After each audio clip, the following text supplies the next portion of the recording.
Welcome to the Dirt on the Past, the Museum Edition, a YouTube and podcast program of the Extreme History Project, which explores ancient and historical topics relating to artifact collections from the Museum of the Rockies right here in Bozeman, Montana. At Extreme History, we explore the good, the bad, and the ugly about our human past because, let's face it, history isn't pretty. But it's so important to know because it's at the very thing that has led us to the most critical concerns in the present. So join me, Nancy Mahoney, and me, Crystal Alegria, as we talk to archaeologists and historians who have been digging in the dirt and in the archives and in museum collections to uncover fascinating histories that are relevant to today's issues and can help us move forward with a deeper understanding of the past. Hi, everyone. Welcome to the show. I'm Nancy. And I'm Crystal. And we're co-hosts of The Dirt on the Past. And this week we are at the Museum of the Rockies E.L. Wiegand Digital Learning Studio with our guest, Betsy Gaines Quammen. Hello. Yeah, we may have had her. I know. We've had her once before, and we're so excited to have her back. If you haven't already heard, we're also excited that we are doing this collaboration with the Museum of the Rockies here in Bozeman, Montana, to bring you a new version of the podcast called The Dirt on the Past. The Museum Edition. Okay, a little lag there. I know. I'll get it. These podcasts are going to be different only in the sense that we're in this amazing studio, and we will have a video that will show up on either YouTube or Facebook feed. So you'll be able to listen to us in the normal way, but you can also see who we're talking to and see if we have artifacts, which today we don't, but you still get to see our lovely guest. So today we welcome Betsy Gaines Quammen to talk about her new book, True West: Myth and Mending on the Far Side of America.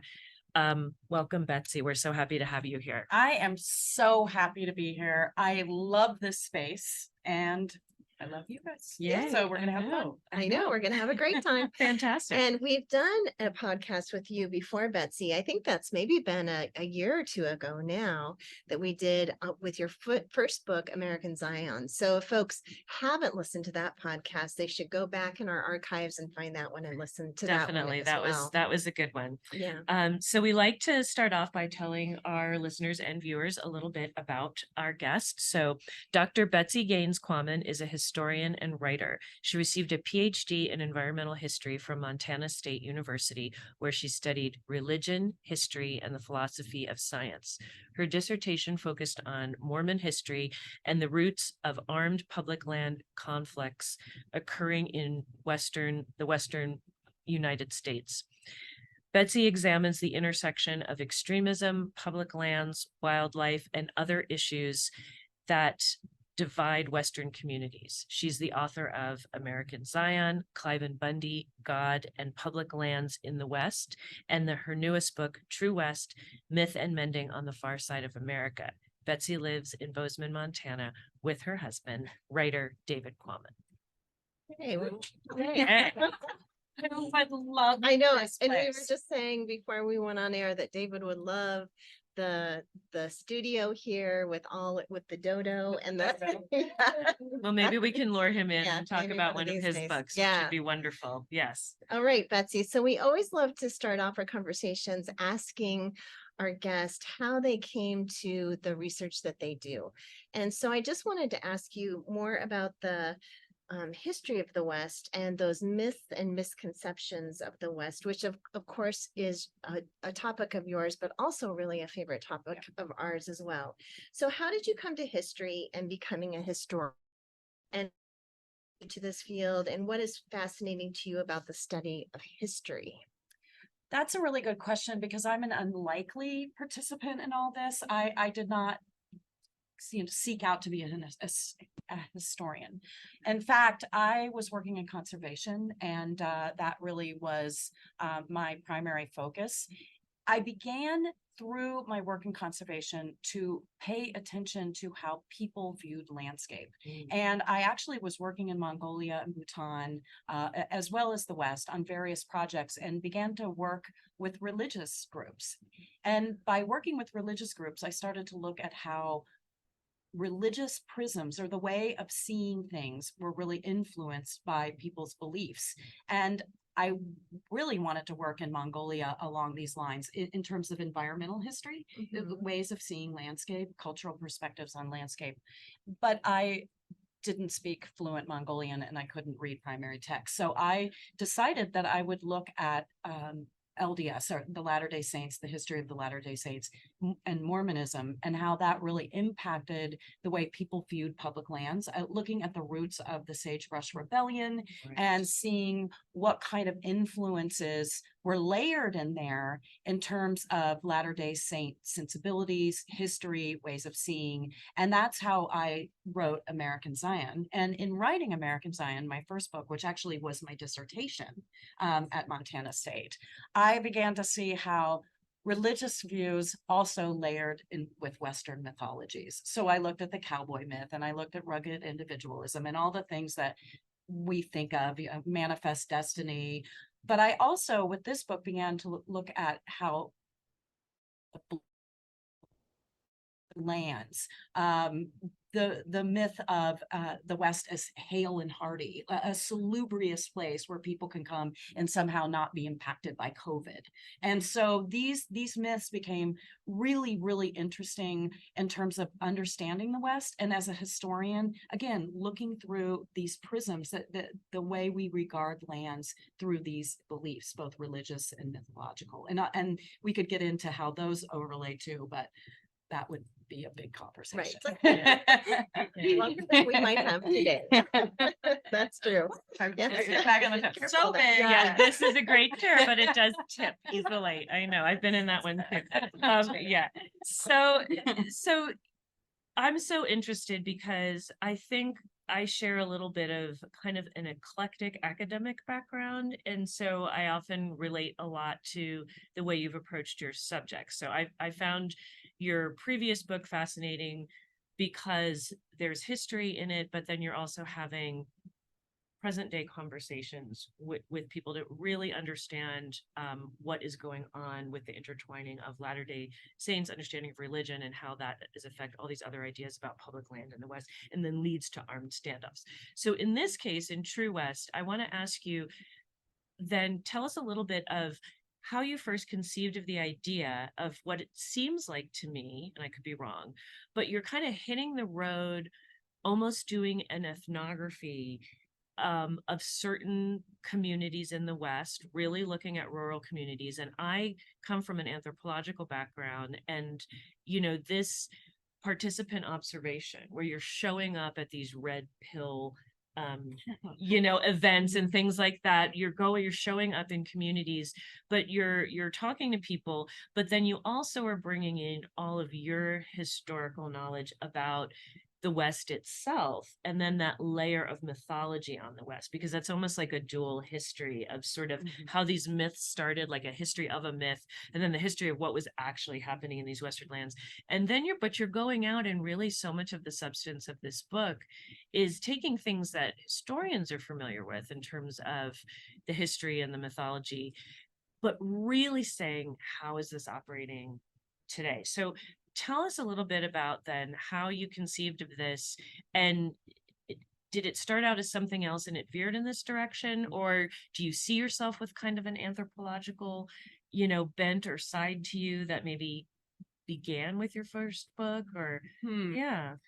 Oh, I mean, I would have to say that I love tangles. I love the idea of things tangling together. I'm very much somebody who likes to understand the story behind the story behind the story behind the story. And that, in addition to the fact that I love talking, I love hanging out with people, I love becoming friends with people, I love relationship building.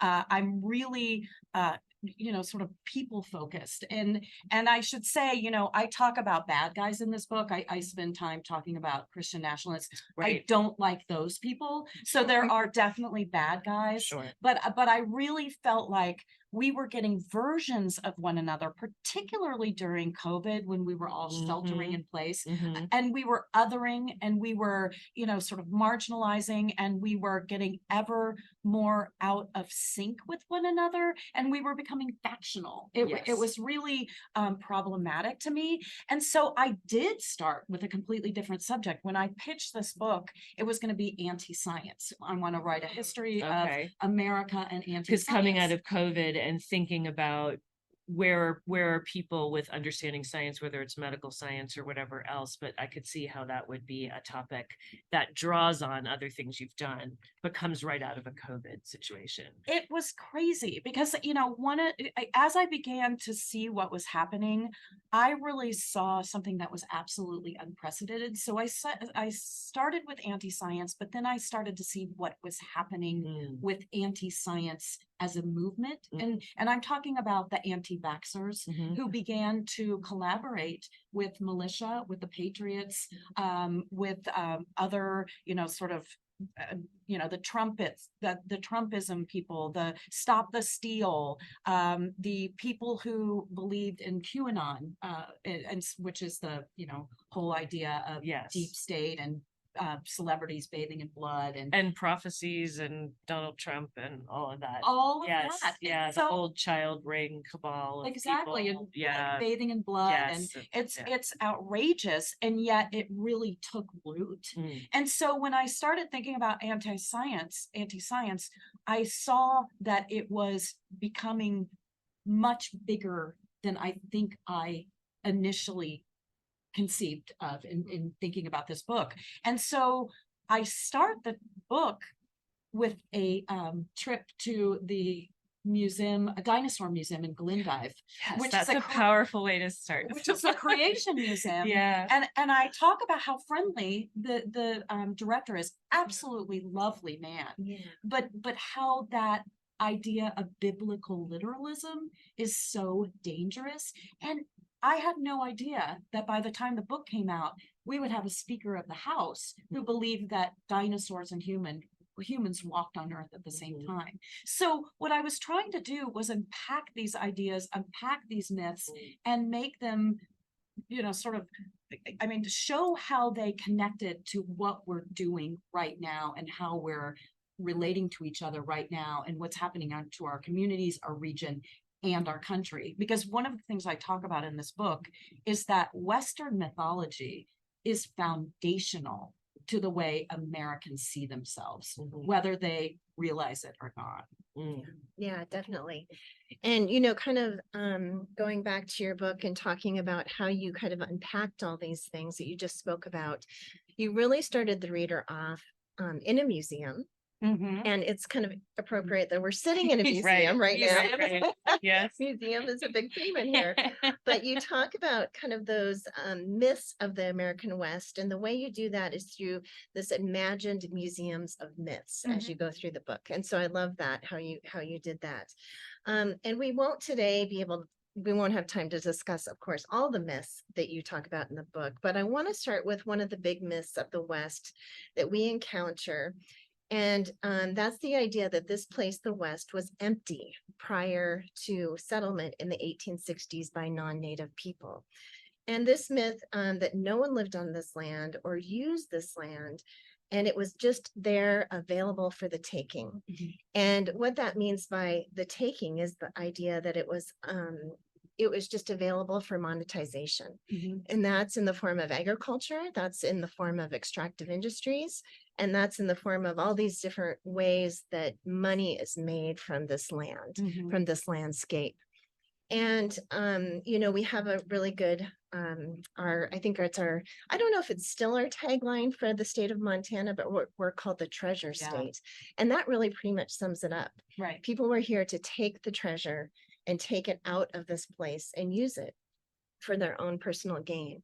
And even our town founder, John Bozeman, said of the settlement that Bozeman is, quote, standing right at the gate of the mountains, ready to swallow up all the tenderfeet that would reach the territory from the east with their golden fleeces to be taken care of. So, that's right from the mouth of John Bozeman himself. So can you speak a little bit to this, Betsy, and this idea that you really talked about in the book? Yeah, this is something that I think we've seen. It's cyclical. When we had this idea of the West, the last place settled by Europeans, there was this idea that you could go out and have this wonderful farm, or log these virgin forests, or mine for gold that would sort of pour from streams in the mountains, and that there was no recognition that this was indigenous land. I mean, this is unceded indigenous land, and this land, this West, was not unpeopled. It was dispossessed. And so we do, for whatever reason, as Americans, have work to do in recognizing that. And I think that what I talk about, which is really thrilling, is this ongoing Native resistance to this idea. And I talk quite a bit about that, which is thrilling. And so we do, in looking at this place, we need to recognize that this is a place of vital cultures that have been here since time immemorial. And so that's one of the biggest myths I want to bust. But this idea of the commodification of the West, of going out and again profiting from it. It's not a good relationship. It's not a sustainable relationship. We still have this idea of the never-ending frontier and endless resources that somehow there's just never an end to what we can consume and take. And we continue to see boom and bust cycles that impact communities. We continue to see the wealthy encroaching into some of our last really important habitats. We continue to see people moving in here, looking at the show Yellowstone, that soapy Kevin Costner show, thinking, Never seen it. I know. You know what? Yeah. I had to see it. I had to see it just because I talk about it. But Of course. sorry. No, it's all right. Oh my gosh, I am not a fan at all. It's really, I mean, I think watching it, why would you move to Montana if that's the way you see Montana? Yeah, and that's yet, what is really strange to me, is that they see this show, which is full of murder and greed and all these things, and then you want to go to a place where all that happens. Why would you want to do that? It's really strange, and yet it has been a phenomenon. I think I read recently that the population of Bozeman has grown 17% in the last 3 years. Part of that is due to Yellowstone. COVID and Yellowstone. It's the terrible kind of coincidence of those two things, I think. Yeah. And COVID refugees. Right. Yep. Kevin Costner wanted. Yes, exactly. When we do our walking tours, we often have people, we'll say, where are you from? And why did you come? Why are you visiting Montana? Or what are you doing? Are you going to Yellowstone National Park? Or, and they say, well, we saw Yellowstone and we just wanted to come visit Montana because of that. So it's really interesting. We get a lot of Yellowstone tourism. From the show. And I talked to folks, or rather real estate agents, who said Yellowstone was a huge part of their business. That show, people would buy the sight unseen. That's what's crazy. Which is, and in a way, I kind of understand it, because during COVID, you had people who were locked up in perhaps urban areas with more stringent restrictions. Right. And all of a sudden you saw this television show with like wide open vistas and people riding horses, and sort of this myth of unbridled liberty. And they think, gosh, Montana's where I should be. So COVID was a huge catalyst in making Yellowstone so popular, I think. Yeah. Yes, I think you're absolutely right. I got to episode 2. Yeah. Did you see the episode where they go on a date? I don't even remember the characters. The main woman and one of the main guys, and they go on a date in a pickup truck to watch a wolf eat an elk. And they pull up right in front of the wolves as the wolves eat the elk. Like, that's what we do in Montana. Big date night. Bananas. It's just crazy. But, that's just, for me, and really, thinking about the Yellowstone show versus A River Runs Through It, that was filmed here 31 years ago now. And we had a lot of tourism from that. Right. And we had a lot of people move here from that. But I can see that much more than the show Yellowstone, because A River Runs Through It was it was about fishing. It was about this lifestyle. It was very different than the family that is portrayed in Yellowstone. The two families are very distinct and very different. So I you do have a funny yes, story about yeah, that. yeah. So, Chris Latre, who we were talking about Yeah, earlier, he's a Montana poet laureate, and he's also coming out with his book, Becoming Little Shell. His tribe was just recognized a few years ago. Right. He's co-editing an anthology, a Montana anthology with Kathleen McLaughlin, who wrote, she's from Butte. She wrote Blood Money about people who sell their plasma to stretch their paycheck. Yes. She's fantastic. They both are wonderful. And they're coming out with this anthology about real Montana. And they asked me to write a chapter about how odious fly fishing literature is and how breathy and awful. And so I get to write, and it's not everybody. And I don't want to put off those who are just huge fans. My husband happened to be a fly fishing guide while he was getting, an aspiring writer. And he actually wrote some really beautiful fly fishing literature. But I am so excited to write about the self-importance of fly fishing literature. And so I that's gonna be so fun. Oh my gosh. I have found some doozies. Oh, I bet. Yeah. And it is nothing like it used to be from what I hear too. I mean, my husband used to come up when he was much younger, before we lived here, to fly fish, and what you would catch then, and how there was so much less pressure on the fish. Now with rising temperatures, but also so many people, he doesn't really enjoy fly fishing like he used to. It's really changed. Well, you go to the Madison during a hatch and it's Oh, wall to wall forget it. people. I mean, it's Yeah. absolutely nuts. So, Yes. not to say that we don't like people visiting Montana. No, It's- that I we just, love it it. just needs to be Yes, yeah, reconsidered, and it yeah. needs to be more sustainable, because Montana's popularity is really hurting it.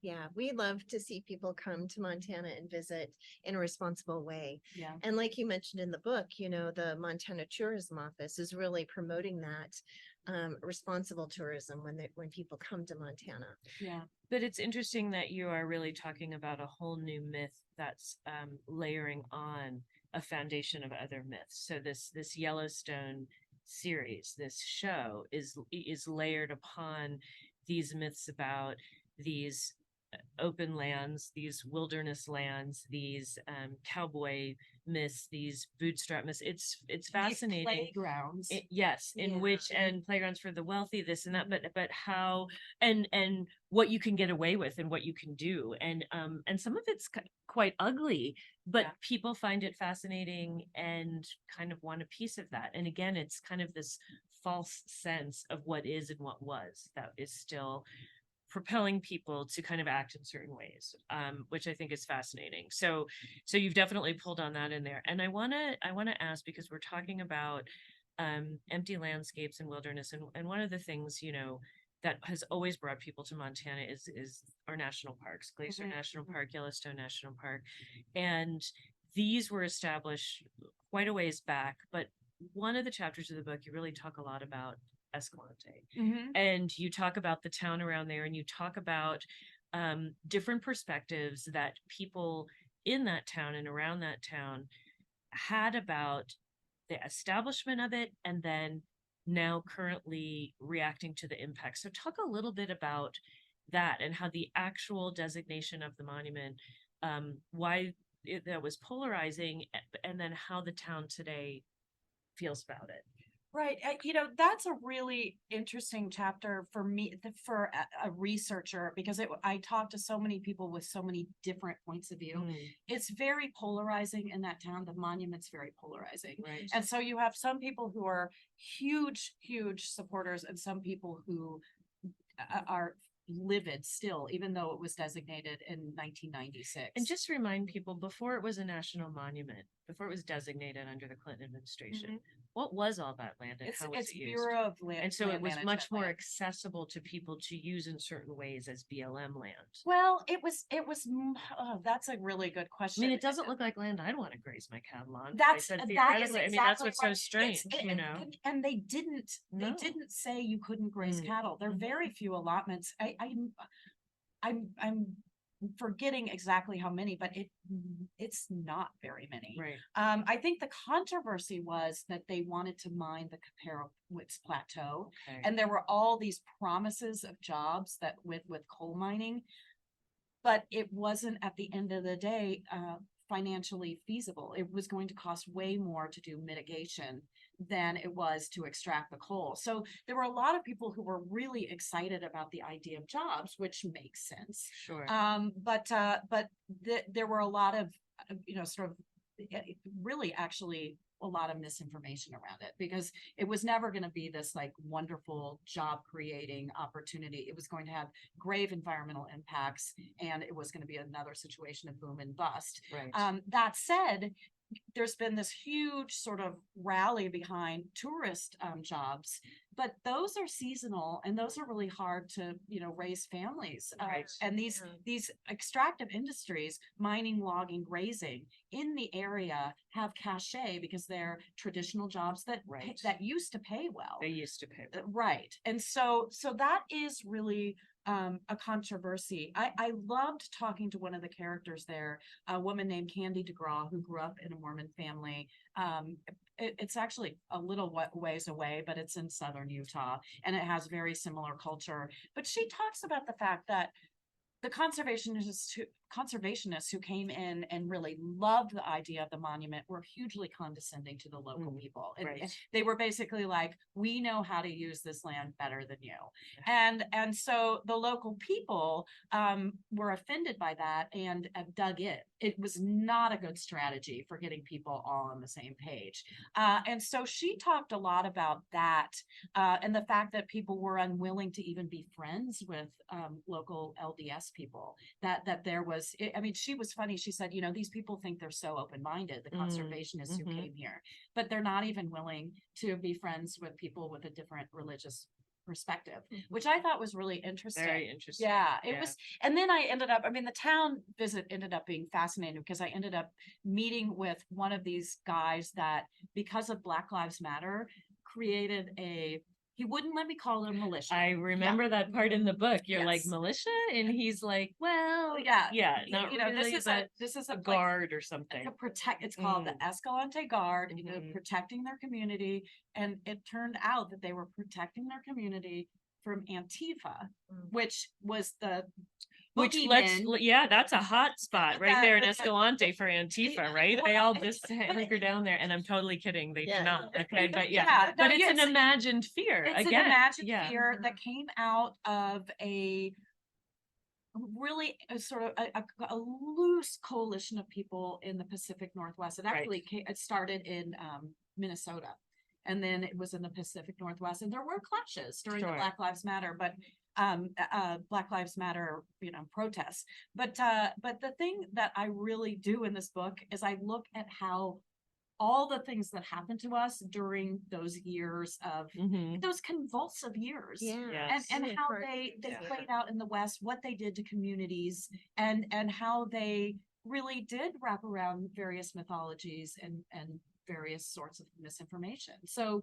this is a book about everything, including taking what was happening in the West all the way to January 6th. And the patriot movement here, the militia movement here, armed protests here, going to the Capitol during the insurrection. Because a lot of people from this region not only from Montana, but from all the regions around and the states around, a lot of them ended up at the Capitol in the West. Well, one in particular was Stuart Rhodes, who was the co-founder of the Oath Keepers. Yes, talk a lot about him with his wife Tasha Adams, who lives in Eureka, Montana.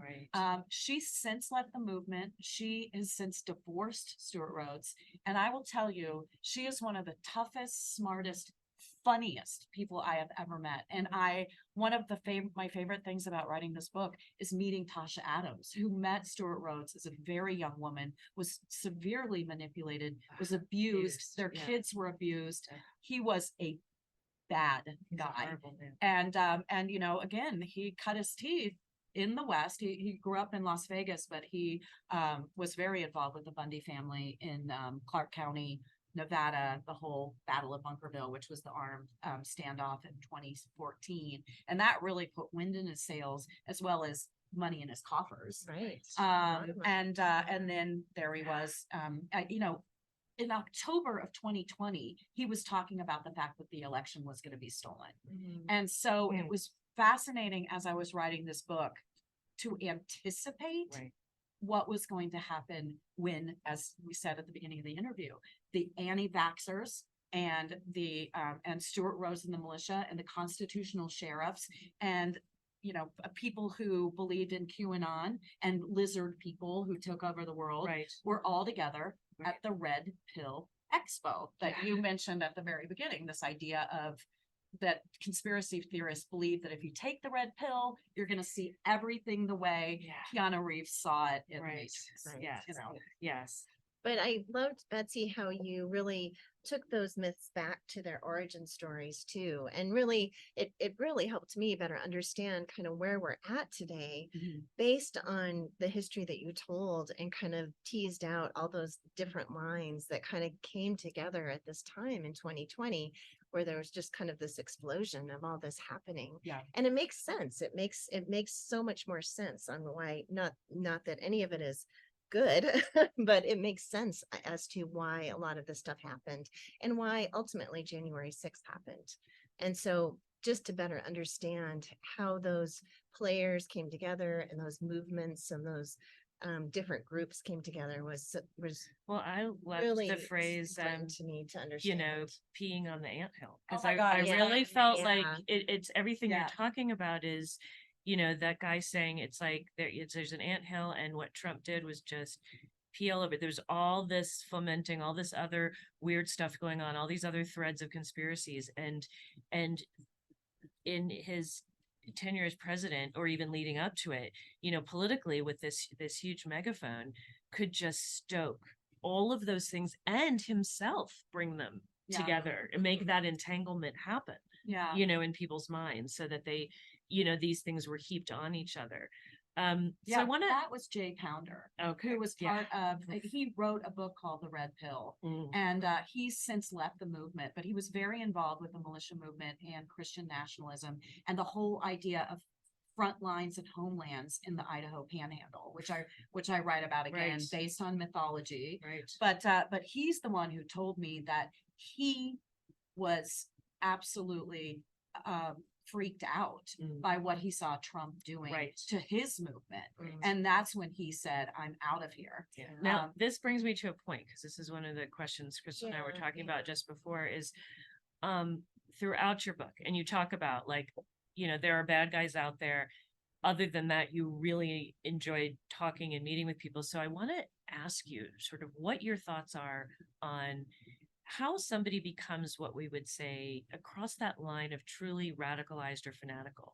So we have somebody who was down that path, but then sees what Trump's doing, and Jay's like, no, I'm gonna pull myself back. So he hadn't tipped over beyond coming back. But I feel that there were people in this book, people that you met, people that we know of, who that's it. They're kind of gone down a path, and there's no sitting down across a cup of coffee at a diner and hearing, like, there's no listening on their part anymore. There's just spewing. And am I wrong, or how do you think someone gets into that position? Because I feel like going forward, I think what you're advocating for is, you know, listening and talking to each other and not demonizing. But there's some people who I sense you might just be wasting your efforts. So talk a little bit about that. Well, I mean, first of all, there are truly bad people. I mean, that are not only have ugly racist ideas, but they're making money on people's fear, and they're making money on spewing really ugly stuff. And so there's this kind of click baity thing going on. There's also people who are gaining power, keeping us polarized, you know, and you can watch the way people campaign, politicians, and how they're othering, dehumanizing, you know, we need to pay attention to that, because it's easy to fall into traps, and that's for anybody, to fall into these traps that create hate. And so I think that's really important. But what I was seeing is that there are and I spend a lot of time in rural communities, although, urban communities can be just as vulnerable, but rural communities that are economically hamstrung, like that they are struggling. People want to have a bad guy, and people want to they're angry, and Right.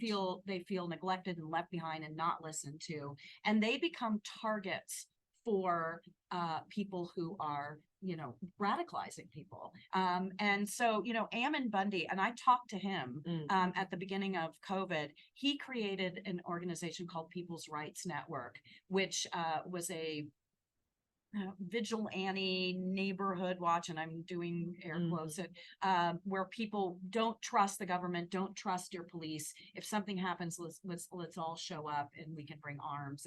And so I don't know if you recall this, but it was People's Right Network that were in front of Matt Kelly's house. And you put that in the book, and I remember thinking, because I had been hearing all about that, and it was amazing to hear how the community itself went to such great lengths. And who was it that had parked outside? They had a trailer that was blaring something super annoying constantly, so that it Viagra ads and a fart, machine. And the fart machine. And I was like, brilliant. And Matt Kelly, it was the health supervisor for Gallatin County. Absolutely. And he lives right here in Bozeman. And no, the neighbors rallied. They were hilarious. And this is during COVID. Viagra. These were other people coming from other places wanting to stand out there, and he has kids. It's scary, you got to get in and out of your house, and all kinds of things were happening. And then to be able to have the neighborhood be like, we're going to do whatever it takes to, that was nice to see in that case, but not everybody has that. Well, and I think that, and I don't know how to scale this because I really want to think about this, but I found that in communities, I had one man who I love, and you'll have to read about it in the book. It didn't start out that way. It was really jarring to have a conversation with him, but he's in a tiny little town in eastern Montana. Well, we want to talk about him. Yeah. He's in here from Terry. We're talking about lands. And he said been radicalized. And once there was a conversation, once there was engagement, that really broke down. And so I was very concerned about people in communities susceptible to radicalization, because when you have a community that's hurting economically, that's angry, and that's listening to just earfuls of AM hate radio and conspiracy theories, and seeing that online, or even Fox News, which is mainstream news, it's important to put face in front of face, it's so important to sit down and talk, because you realize you can get through that pretty quickly in people who have not truly been radicalized. Once they're radicalized, there's a lot. I'm not sure how you get through. Right. So do you feel like once you start having a conversation, you can fairly quickly assess if you're talking with somebody who is open to talking, or someone who's been radicalized? Do you feel like, over a cup of coffee, by the time the coffee's finished, you kind of know if you maybe have a relationship you can continue with this person, or something that you would... And I have to remember, as a cis white middle-aged lady, I hear you. Can go into exactly. a community and talk to people that other people couldn't. Yes. At the beginning of this, I was thinking, but you remember when there were all these like Karen-y things happening? Oh, yes. There was Black Lives Matter, and people were behaving so badly, and this whole idea of come and get your people, white folks, come and get your people. Yeah. This was kind of like me going, okay, I can do that. So I'm going to go and talk to people and just see where they are. And I did, I really found that there was so much common ground. That's not the case always. Everywhere, and even if we had very strong political differences, we could find places to agree and common values. And I had Mike Satz say that to me too, who started the Idaho 97%, which was supposed to be, the juxtaposition to the 3%ers and other militia group. Yeah. And he was saying, I can go into rural communities and really find common ground. And Mike is Black and Jewish, and he's in Idaho. So, and I think he is absolutely amazing too. But it really goes to show you that being intentionally manipulated to distrust and to not like and to even hate. Yeah. And that's being done, that's being foisted on us, and not in every case, but to some degree. And we can get around that if we're willing to get out of our little Right, circles, right. because we Yeah. become ever more insulated. So And it's not healthy, and it's due to like newspapers, local Yeah, newspapers, yeah. closed down, Yes. public we don't have institutions. these We communications. Much of weren't that, I know. hanging out with each other Mhm. for those years. So we got to figure out ways, Yeah. to get back and engage. So in your book, you give some ways to do that, kind of through example. And Mhm. one of the examples is through Lance. How do you say his last name? Lance Calfell. Calfell, and you're wearing his hat. I Oh, see. yeah. Hey. He got a hold of me this morning to see if I wanted a half of beef. Oh, and nice. You don't want it, I'll have it. oh, yeah, I just get- Give it my, Seriously, yeah, I'll yes, give you my contact. we still have stuff from last year. I mean, Nice. my family bought one. It's a lot to get through, I know. It's Yeah. a lot. So I was gonna tell I him got a that big empty because, freezer, because though, I'll take it is delicious. Oh, Good. So yeah, Yeah. he and I So- we have become such good friends. That's wonderful. Aw. So you talk about this relationship in the book and how you met, and he lives in Terry, Montana. Yes. And which is a very small Very small. town in eastern Darling Montana. Yeah. But can you talk about this relationship that you built? And you've mentioned a little bit about it, but kind of talk about how you guys came together and then how this relationship has built over time. And you guys are very at odds politically. I mean, you see things a lot different, but you've been able to figure out a relationship. So maybe you could talk a little bit about that, because this is a really good example of how people can move forward in discussion when someone doesn't see the same things that they do in a lot of different ways politically. Yeah, and I think I do want to say that Lance is pretty special. Like Yeah. he is. Again, I keep going to this idea of being funny. There's something about humor Yes. that's just like Yes. completely breaks the ice, and he is a stitch. Yeah. And so when I sat down with him, he was very angry. I was introduced to him by a friend of a friend, and he was really angry at Democrats. He's really angry at the government. He's really angry at the BLM. And I should say, I talk about both BLMs in this, Right, the right. Bureau of Land Management, Yes. Black Lives Matter. Right, Yeah. right. So in this case, it was Bureau of Land Management. He's a Mhm. public lands rancher. And he and I were having a conversation at breakfast over coffee, and he said he'd been radicalized and he was angry. And I was sort of, kind of thinking in my head, like, what does that mean? And and I was sort of preoccupied. Yeah. And all of a sudden he said, I've said this to you 3 times, so you're going to take down my contact Right. information. Right. And then I thought, oh, okay, all right, and I jotted it down, and he invited me to his ranch. And in the meantime, he'd asked to read American Zion, which I thought, Oh, because boy. it talks about public land ranching in not a very nice light. That said, not all public land ranchers are the Bundys. Right.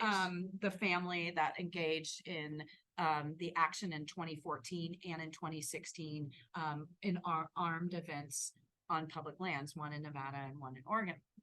Well, he wrote me, and we wrote each other, and I have the emails in here. I mean, he's just the best. And I went and visited him, and I've since gone and visited him 3 times. I brought my dad there. Oh, nice. My dad, who was a conservative Republican who became a Democrat when he saw what was going on with George Bush, Mhm. and George Bush Jr. George Bush Jr. Jr. Yeah. And he W. switched parties, and he said, but I gotta take a peace offering. So he brought a picture of, my dad was the president of the Cincinnati Chamber of Commerce. I grew up in Ohio and then I moved out west when I was 18. And so we brought a picture of himself, my dad, and Ronald Reagan with their arms around each other. And oh my God, that was such a hit. And it was hilarious. And we had this great dinner. We really don't agree on stuff, but it wasn't that long ago that you could hang out with people Right. that voted differently, Exactly. and it didn't make Congressmen you hate are each other. saying this, senators are Mhm. saying this, something's fundamentally changed. I want to ask you something specifically about Lance, because you talk about his family. It was his great grandfather that had come out and was able to get land. And they've they weathered, some horrible storms, and there's a very famous one in the late 1800s, and then Dust Bowl eras. And I find it fascinating because I feel like those folks are working very hard, and they take an incredible amount of pride in a very difficult lifestyle. Feeds themselves, it feeds some other people. It doesn't always seem like a good idea to me to be doing it what they're doing, but then they often are taking advantage of huge tract of private land that they were able to access as a white immigrant American or whatever originally, their ancestor.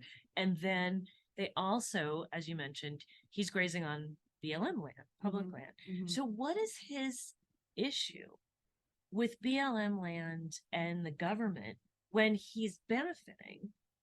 Yeah, that's a really good question. And you hear this over and over again, I feel like, from ranchers out in the area. Yeah. And I do think that there are reasons for being disgruntled that are not quite fair. Because, we know that AUMs, that, the animal unit monthly, which is what they pay per month for a cow calf pair, is I think about $1.30. If you do the same thing on private land, it's $30. So it's a bargain. It's a bargain. That said, what is irritating and what I understand is that he will have a relationship with a range conservationist that's a BLM guy. They'll come to an agreement on how to manage the land. He'll reconfigure all his ways of doing things and operating, and then that guy will go to another office, and then a new guy will come in and have a new set of things, and they have to redo it, and it happens over and over. And so once you establish a relationship with somebody and you move forward on that plan, and then to have somebody just like next year come and do it completely differently, it is. But that happens whether you're Republican or Democrats are in office. I mean, that has nothing to do with politics. It's government. I get it. But then you're like, he hates the Democrats. Okay, too. so So I feel like there's layers here, well, but it always gets blamed on the Democrats. And at the time when I sat down with them, President Biden had just withdrawn the XL pipeline. And he was very upset about that. He was very upset about that because he thought that revenue from that was going to go to his school district. And he is a very, very, they need funding. Now, but there's other ways to get funding. Well, there's also another side to that story, which is that funding that he anticipated wasn't really going to manifest. So there, and I'm trying to think there, I tell it in here too. His biggest bone to pick was that he was invited to I can't remember what board he's on. He's very involved in any number. Sounded like it. He's all over. He's really an exceptional guy. And he was invited to go to some sort of federal, farm grazing something. And I if Lance is listening, please forgive me that I don't remember what it was. But he had to go through training in order to understand how to interact with women. Sort of right. Yeah. And how do you, it was sexual harassment training. Training. And it just irked him that it was the Clinton administration that asked him to do that. Of all administrations. And I would say that was kind of legit. Legit. But you can't broad brush a whole party based on that one experience. And the thing is, I feel like there's a lot of people who I meet who they will have one thing they'll point to about a particular party or movement, and they throw the whole baby out with the bathwater because of that one thing. And that's what I don't understand is like, but you never are going to look at anything positive. Well, and I have to say we're all guilty of that. I mean, I think that we really need to be aware of that because that's kind of a tendency. I mean, we get mad about one thing and all of a sudden we write off that politician or that person. I would just have to say, I am the one person in my household who doesn't do that. Good. And no, it is because but this is being raised and choosing anthropology as a field of study. There's always different worldviews and perspectives. I don't personally do it, but I have to interact with people who do it all the time. So I liked your book, but I get frustrated when people hone in on one thing and then that seems to be their answer to why they believe in this narrow perspective that they do. And I guess I'm just wishing, there's a way through. And why can't we agree that, like, there's plenty of Republicans that are for things and do things, even though I don't consider myself a member of that party. But there's people who have morals and who I respect, less so now than when I was growing up. Oh, it's Mhm. gotten way more polarized. And that's Mhm. what I talk about. I mean, when I'm talking to Lance, one thing that Lance does not like is sidearms. He feels Mhm. really uncomfortable seeing people with guns. Well, we all should. And if And we don't, then we're in real trouble. Well, and I think that what I was trying to do is just what you're saying is Yeah. how do I see Right. all of this here? Yes. And you know what? I would say that he did the same for me. Yeah. I mean, and so that's And why that's we were why able this to is create so a important. relationship. Because Yeah. it was what you're saying is extremely problematic. Right. And I was really trying to get to the other side of that. Like, you know what?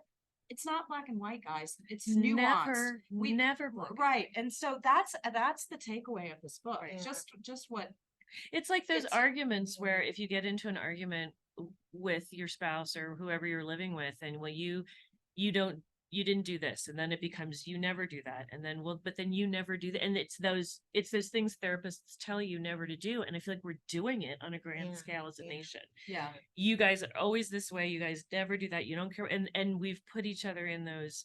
It's an unwinnable, untenable position, and we only have two parties, and a lot of this stuff is really silly and stupid, and often people weren't intentionally trying to do something harmful. Now, we do have an ugly history in a tremendous amount of ways. We agree on that, in terms of pushing people off the landscape and having our own genocide occur on this landscape. But at this point, it's like you got to move forward. You got to find ways to move forward and stop harping on an imagined mythological past and demonizing someone so another perspective so completely. And what you say in the book, Betsy, I think is so important because we have to understand these myths. Yeah. We have to see them for what they are. Yeah. And then we have to talk about them, understand them, figure out the histories of them, and then move forward, leaving them in the past, and talking to one another, talking to folks like Lance and all the different people you talk to in the book, and coming to these shared ideas of how we can move forward together in a good way, in a way that isn't polarization, isn't radicalization, and in those different things that you mentioned. And so I love the examples that you use. And I love all the conversations that you have with all people from all backgrounds, from all different walks of life. And I think that to me is such an important thing. And Nancy, I want you to talk a little bit before we wrap up. We're getting to the end of our time, but I wanted you just to talk about your own experience of this in Montana. And because when you did an archaeological project in Judith Gap, Montana, you had a lot of these conversations that were so important. So just talk a little bit about that. It was very similar because we Yeah. were invited to do a field project where there was a bison kill site that had been discovered on this guy's private land, and he had gone to Montana State. I think initially he had wanted a way to make money off it, but then he thought, this thing is just being excavated by my neighbors who are hunting for points. Maybe bring the university in and let them actually discover something about this. So we were brought in to do a field project, and everywhere around it's all private land. And when I went to the State Historic Preservation Office and we were asking for information on what we know about the archaeology, the prehistory of the reason from sites that have been recorded, there's nothing, because it's all private land. And so all the surveys get done on BLM land, on forest land, on stuff like that. Yeah. And in that area, people were like, nope, we don't want archaeologists coming in, because if they find either dinosaurs or archaeology, the government or the Indians are going to take the land back. And so people wouldn't talk about it. They were, there was no information. They didn't want to share. So we went out, we set up a field school, and we invited anyone and everyone who wanted to come out, see the site, see what we were doing, see how we were doing it scientifically. We'd present information. We invited people in, and we had one man who had done a lot of the uncontrolled, mining of the site for points, but we brought him in to talk about what he learned about the site, because he had already opened a big portion of it. And we wanted to at least learn what we could from him. And little by little, by the end of our field season, people were coming up to us, telling us that they have sites on their lands. They'd like to show us, they'd like to talk about it. All of a sudden it broke down, but they wanted to ask me a bunch of questions. They wanted the trust. And I was never going to tell anybody, don't pick up a point, don't do it. We just said, look, all this stuff is coming off of David Bradley's land. All of the stuff we're going to analyze and we're going to give back. It is not ours, it's his. And if he doesn't want it back, maybe there's some sort of community museum, but we're not here to take and not give back. We're here to build. And it was a very different approach. And it made such a difference. And then boom, COVID hit up. But it's right. But but to me, to be able to go out there and spend time and earn people's trust, then they start to be willing to talk to you and trust. And then we start to, because there's this big gaping hole in our understanding about what happened in this huge chunk of Montana, prehistorically, and with just a little bit of opportunity to walk the fields on somebody's property, could fill in a lot of those gaps. So for me, it was very